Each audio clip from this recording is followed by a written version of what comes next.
Everyone, आज हम करने वाले हैं एडवांस अकाउंटिंग। चैप्टर नंबर है इसका 3, क्वेश्चन नंबर है 8। Let get started.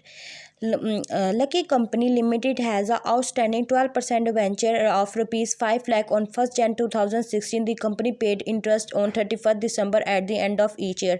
The lucky limited company थी। फॉर एग्जांपल ये आपकी कंपनी का नाम है। अब ये अपने दिमाग में आपने बिठाना है कि आपकी कंपनी है, ये company name is a lucky limited. ठीक है, आपने ना 5 लाख के आउटस्टैंडिंग डिबेंचर्स 12% डिबेंचर्स इशू किए हैं टू जनरल पब्लिक। ठीक है, अब जहाँ पे आउटस्टैंडिंग आ जाता है, यू नो दैट के आउटस्टैंडिंग के आपने अपनी बुक ऑफ अकाउंटिंग में एंट्री पास नहीं करनी, वो आपने पहले से कर चुके हैं। ठीक है, ऑन 1 जनवरी।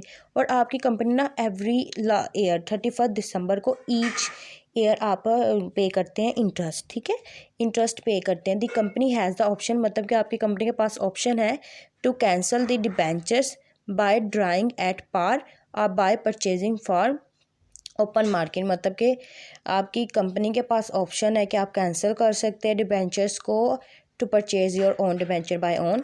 ठीक है, या फिर आप परचेज कर सकते हैं बाय ओपन मार्केट। ठीक है, it purchase its own debentures, उन्होंने बोल दिया। आपके पास आपकी कंपनी रेवेन्यू बहुत अच्छा कलेक्ट कर रही है, तो आपने कहा चले let go and purchase our debenture by open market. ठीक है, तो आपने 1 लाख के 5 लाख में से 1 लाख के डिबेंचर्स अपने परचेज कर लिए हैं, तो वो परचेज़ किए हैं। ठीक है, आपने एट 97 ईच कैंसिल करके परचेज़ किए हैं। ठीक है, the further redemption debentures of ₹1 lakh by drawing at the par 31 December. तो आपने 1 लाख के तो परचेज़ किए 5 लाख से, बाकी बचे 4 लाख के डिबेंचर्स। आपने कहा चले अब और ख़रीद लेते हैं, अगले साल बोला आपने 1 और लाख के ख़रीद लेते हैं। ठीक है, सो आपने 4 लाख में से 1 और लाख के ख़रीद लिए 31 दिसंबर 2000। बट इस बार आपने डिस्काउंट पे नहीं परचेज़ किए, उनकी रियल वैल्यू पे।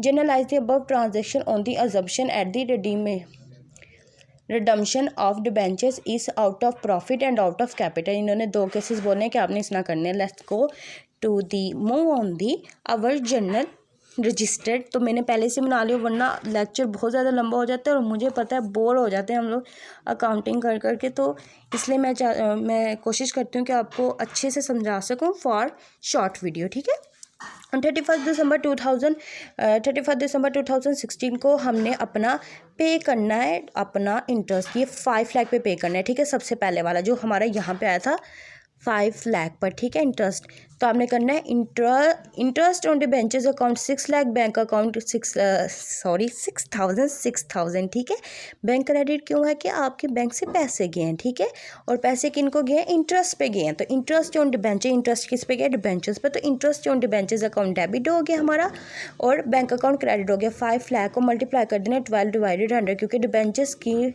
12% डिबेंचर्स थे हमारे। ठीक है, हमें अगर उन्होंने जून जुलाई बोला होता फिर हम 7 मंथ लगाते। ठीक है, 7। अब हमने करना है सेकंड, हमने फर्दर 1 लाख के अपने और डिबेंचर्स खरीदे थे 97 के, आपको याद हो, डिस्काउंट पर।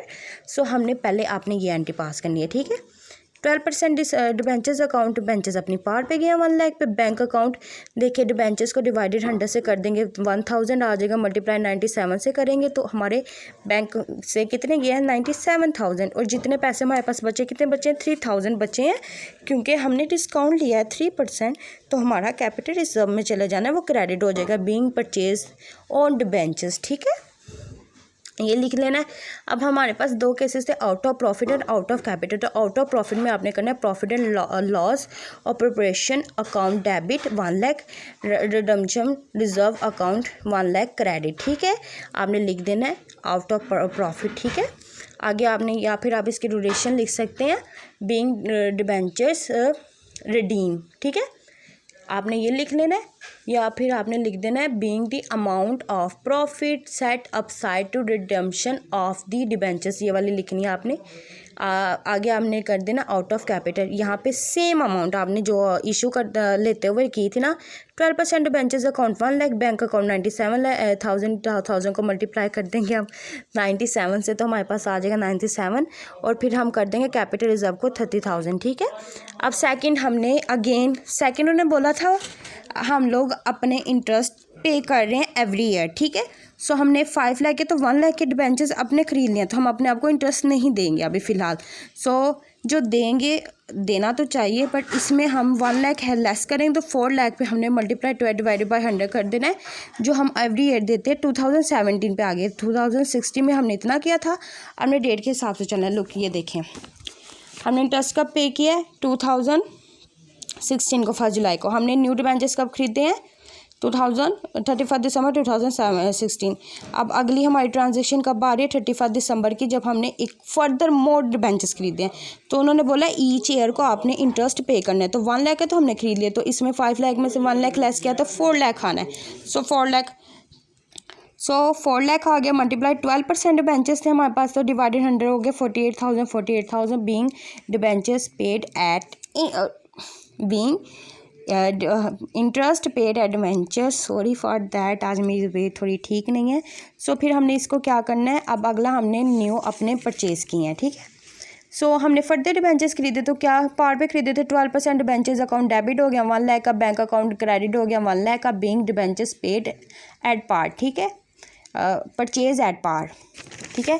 सो उसका फर्स्ट केस होगा आउट ऑफ प्रॉफिट, आपने लाइनें लगा देंगे, profit and loss appropriate account debit हो जाना है 1 लाख से, डिबेंचर रिडम्पशन अकाउंट क्रेडिट हो जाएगा 1 लाख से, ठीक है।